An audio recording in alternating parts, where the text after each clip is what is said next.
Hello everyone and welcome to the One Stop Co-op Shop. Today we're going to do a solo playthrough of one of my favorite deck builders. And this is a big thanks to Wesley Jones. He actually, when I visited him in Utah, gave me this game and I am just loving it. And I thought, well, I just did Dinosaur Island. It's a great way to just keep the dinosaur theme going. We're going to do Apex Theropod deck building game. This game can be played either competitively or solo. And to be honest, I really like the solo way better than the competitive anyways. I'd probably only play this game solo. If you watched my Dinosaur Island playthrough, you know that one of the main attractions to my park was the velociraptors. So we're going to play as the velociraptors for this game. Just like normal, if you'd like to see how to set up the game, feel free to hang out on this video. Otherwise, jump to the next video in this playlist for the playthrough itself. Hope you guys are excited. Let's get going.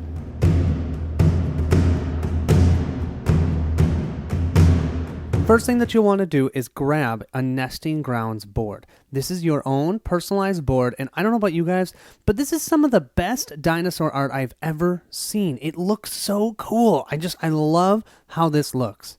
And it's the same with the cards themselves. You'll be impressed by how they look. Next, you want to pick out which type of dinosaur you personally want to be.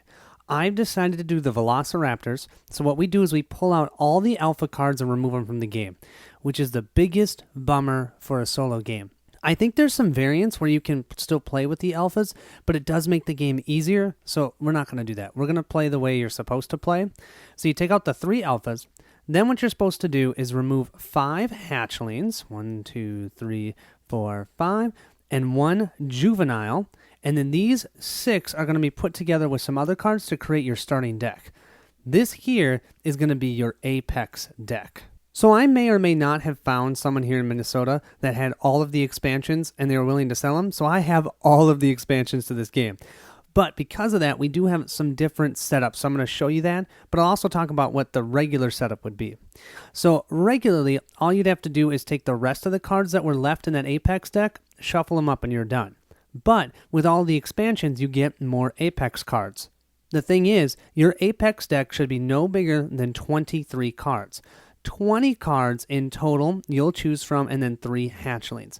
So I have to eliminate from the Apex deck 7 additional cards that normally you wouldn't have to do this if you just had the base game.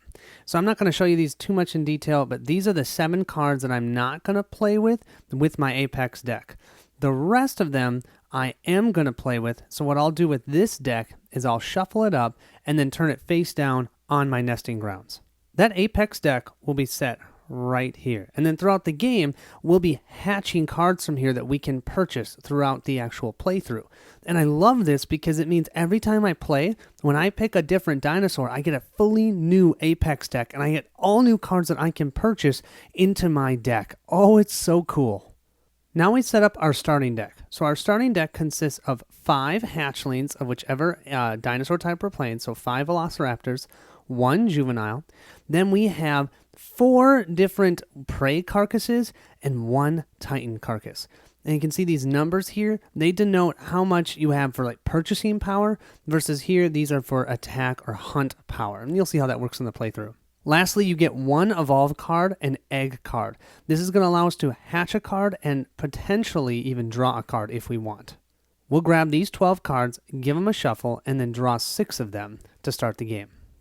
We'll place our deck here and then draw 6 cards. So we got a hatchling, a prey carcass, another hatchling, a hatchling, a hatchling, wow, lots of hatchlings, and another prey carcass. So those are going to be the 6 cards in our hand. And you want to make sure to draw these before you start the game because sometimes things can happen that'll affect your hand size.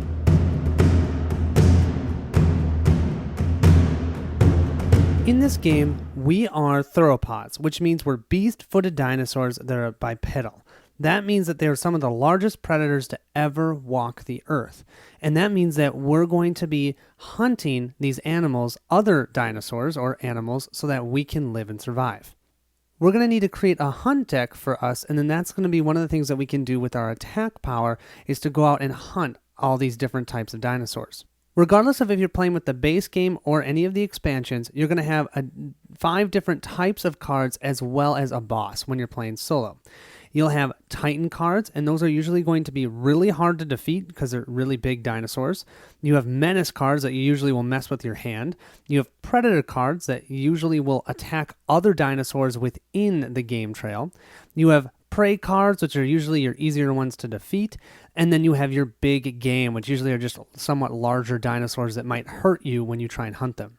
Of course, you're also going to have your boss. Now, I decided to play the Pterosaurus. That's who I'm going to go against. And then each boss has their own amount of minions, which is so cool. And they have the same name. So this boss has 4 minions. 1, 2, 3, 4. Yep, so 4 minions. And so all of these will have to get shuffled into the hunt deck as well. And if that boss comes out, we potentially have to have a boss fight. And if we beat that boss, we win the game because we become the dominant apex.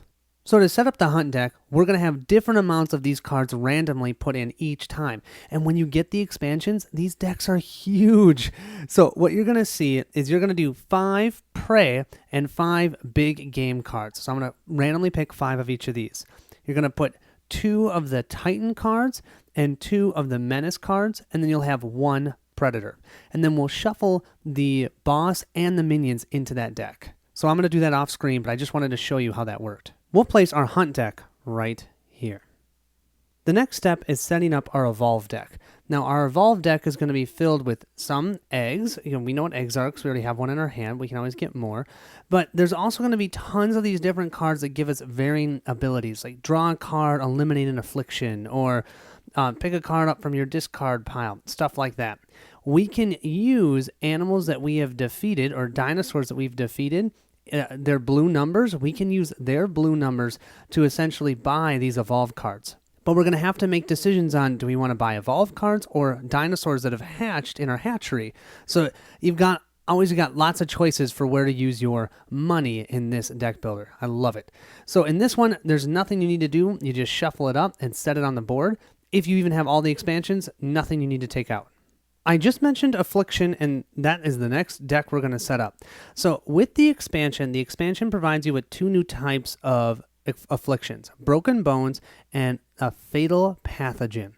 But if you just have the base game, you'll still have the Severe Trauma, Flesh Wound, and the Virus.